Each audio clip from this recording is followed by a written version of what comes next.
दोस्तों, target with PS Parihar channel में आपका स्वागत है।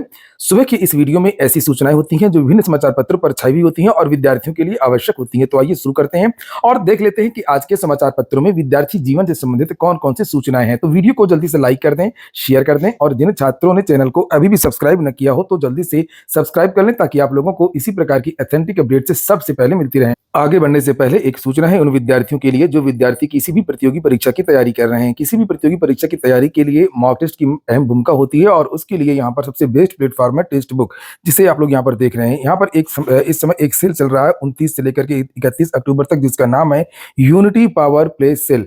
इसमें जो कीमतें हैं आप लोग देख सकते हैं, अब तक की न्यूनतम कीमतें हैं, बहुत कम फीस कर दी गई है। ईयरली पास की टेक्स्ट बुक का जो ईयरली पास हुआ करता था, जिसमें 1 साल के लिए आप लोगों को सभी भर्तियों के मॉक टेस्ट मिल जाया करते थे, उसकी कीमतें जो 499 हुआ करती थी अब 224 रुपए कर दी गई हैं। इसी तरीके से एक और प्लान था जिसे कहते हैं टेक्स्ट बुक का पास प्रो, जिसकी कीमतें 699 रुपए थी, इसे अब कर दिया गया मात्र 269 रुपए।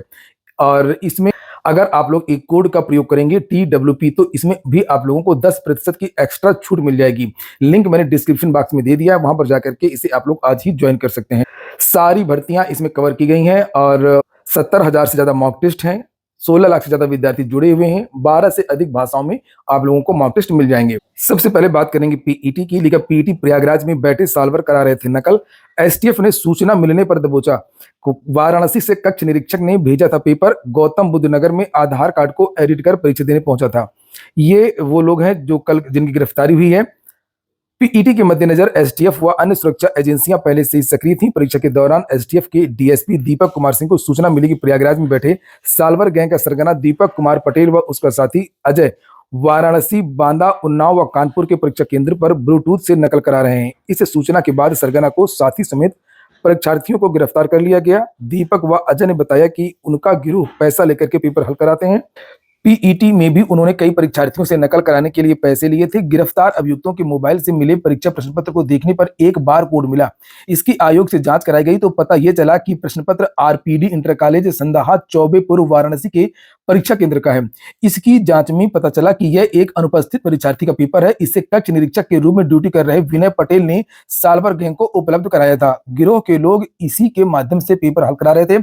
ऐसे ही गौतम बुद्ध नगर की परीक्षा केंद्र तिलपता में वास्तविक अभ्यर्थी के स्थान पर परीक्षा दे रहे अभ्यर्थी को वहां की टीम ने पकड़ा। गिरफ्तार रविंद्र सिंह ने बताया कि वह बीएससी फेल है। अभ्यर्थी उदय सिंह के भाई से दोस्ती थी, उसने परीक्षा दिलवाने के लिए पैसे देने की बात कही। उसने उदय वीर के आधार कार्ड को एडिट कर अपनी फोटो लगाई। तो टोटल यहाँ पर 62% उपस्थिति रही। इसके बारे में मैंने कल आप लोगों को देर शाम को एक वीडियो बनाया था जिसमें आप लोगों को जानकारी दी थी कि लगभग 6,23,000 विद्यार्थियों ने परीक्षा दी है और 3,80,000 विद्यार्थियों ने परीक्षा छोड़ दी है। यहाँ पर लिखा है कि शनिवार को पहले दिन दोनों पालियों में लगभग 62.5% अभ्यर्थी उपस्थित रहे। फेस रिकॉग्निशन और पेपर पर कोडिंग का प्रयोग सफल रहा। आयोग के सचिव अवनीश सक्सेना ने बताया कि पीईटी में इस बार पहली बार फेस रिकॉग्निशन का प्रयोग किया गया और इससे अभ्यर्थी के मूल आवेदन से फोटो का मिलान किया जाता है। शक होने पर उसकी अन्य जांच की जाती है और इससे परीक्षा में बड़ी संख्या में अभ्यर्थी पकड़े गए। इस साल पहली बार प्रश्न पत्र के हर पेज पर कोडिंग कराई गई थी। इससे जिस केंद्र से भी पेपर बाहर जाएगा वहां की जानकारी मिल जाएगी कि किस सेंटर से कौन सा पेपर वायरल हुआ है। इसका भी असर परीक्षा में देखने को मिला। आयोग के लखनऊ मुख्यालय में बने कंट्रोल रूम से पूरे प्रदेश की निगरानी की गई।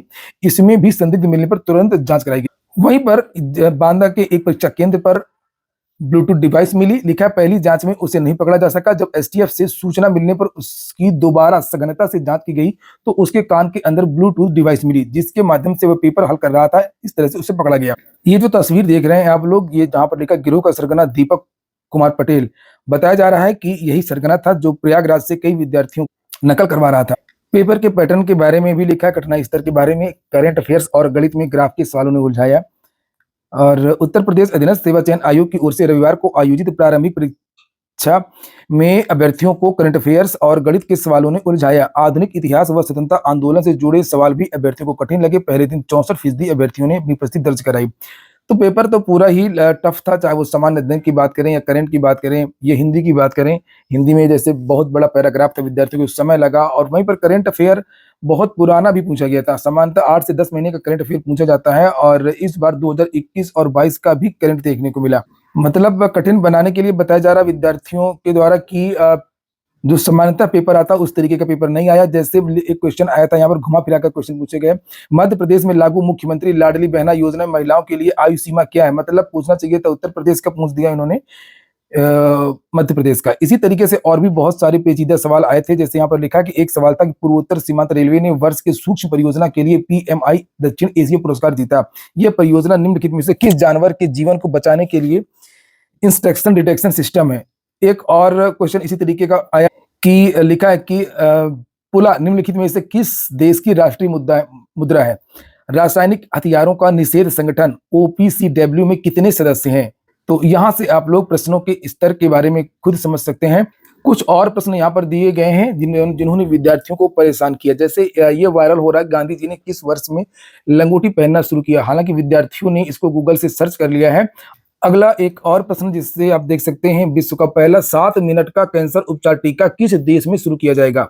हाल ही में भारतीय वायुसेना की पश्चिमी कमान द्वारा शुरू किए गए वार्षिक प्रशिक्षण अभ्यास का नाम बताइए।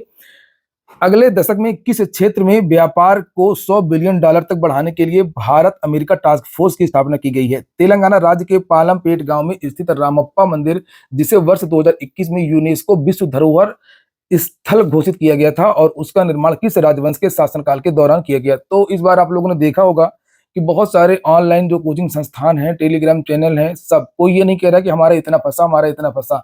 अलग लेवल, अलग लकीर खींच दी है यूपी ट्रिपल एससी ने, और छात्रों को भी संकेत दे दिया कि अब आप लोगों को किस तरीके से पढ़ना होगा। अगली सूचना है बीपीएससी की, 799 अभ्यर्थी उत्तीर्ण, शीर्ष 3 में 2 छात्राएं।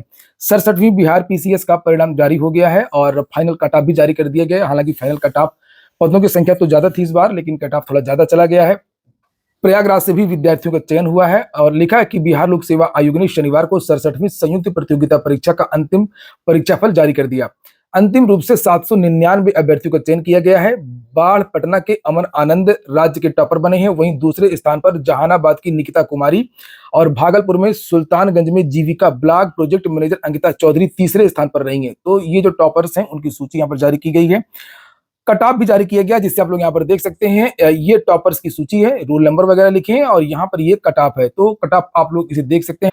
अगर हम लोग 65वीं बीपीएससी की बात करें, तो इसके पहले 65वीं बीपीएससी ही हुई थी, बिहार पीसीएस हुआ था, और उसमें लगभग 423 या 32 सीटें थी, और उसमें जो कट ऑफ है 532 गया था कट ऑफ। 422 का परिणाम जारी हुआ था, 422 पदों का परिणाम जारी हुआ था, और पद थे 423, और कट ऑफ गई थी 532। और यहाँ पर देख सकते हैं इस बार पदों की संख्या है 799 विद्यार्थी पास हुए, पद तो 804 के आसपास थे, 802, और कट ऑफ गया 523। तो ये ऐसा इसलिए है कि अब दिनों दिन कंपटीशन बढ़ रहा है, विद्यार्थियों को संसाधन अच्छे मुहैया हो रहे हैं, विद्यार्थी पढ़ भी ज्यादा रहे हैं, इसलिए जो ये कट ऑफ है वो ज्यादा बढ़ रहा है। अगली सूचना रोडवेज की है।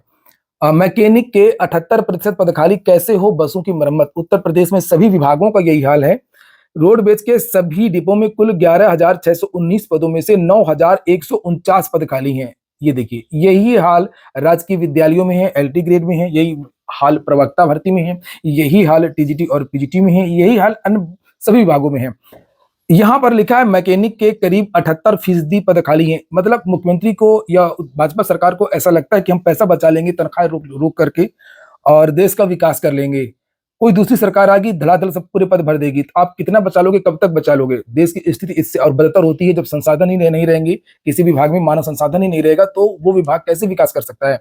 ज्यादातर जो पद हैं वो संविदा कर दिए गए हैं, आउटसोर्सिंग से कर दिए गए हैं। कंडक्टर की भर्तियां आउटसोर्सिंग से हो रही हैं, संविदा पे हो रही हैं, ड्राइवर की हो रही हैं, और जो कुछ पद हैं जहां पर सरकारी कर्मचारी चाहिए वहां पर भर्ती नहीं की जा रही है। और वो जो आउटसोर्सिंग और संविदा से जो लोग आते हैं वो योग्य भी नहीं होते। अफसर खुद कहते हैं, यहाँ पर देखिए लिखा भी है कि अफसर बताते हैं कि वर्तमान में तैनात मैकेनिकों की तमाम की उम्र 50 पार हो गई है, इससे काम प्रभावित होता है, और आउटसोर्स से जिन कर्मचारियों को भर्ती किया गया है वे काबिल नहीं है। यही वजह है कि रोडवेज प्रशासन डिपो में बसों की मरम्मत निजी हाथों में देने की तैयारी कर रहा है। और वाकई रोडवेज बसों की जो हालत है वो बदतर हो गई है, बर्बाद हो गई है। सारी बसें जर्जर हैं, बीच रास्ते में बंद हो जाती हैं, और चाहे वो एसी बस हो या अन्य बसें हों। तो यहाँ पर लिखा हुआ है कि जल्द ही 3 विभिन्न पदों पर मैकेनिकों की भर्ती कर मेंटेनेंस कर बसों को रोड पर उतारा जाएगा। एम्स भोपाल में भर्ती आई है इलेक्ट्रीशियन की, फार्मासिस्ट ग्रेड सेकंड की 357 पदों पर। अधिक जानकारी आपको एम्स भोपाल की वेबसाइट पर मिल जाएगी, जिससे आप लोग यहाँ पर देख सकते हैं। लास्ट डेट याद रखिएगा 20 नवंबर है। तो ठीक है दोस्तों, ये हो गया आज का वीडियो। वीडियो आपको अच्छा लगा हो, आपके काम का हो, तो लाइक अवश्य कर दिया करें, और टेक्स्ट बुक के इस ऑफर का आप लोग लाभ उठा सकते हैं। लिंक मैंने डिस्क्रिप्शन बॉक्स में दे दी है। पूरा वीडियो सुनने के लिए बहुत-बहुत धन्यवाद।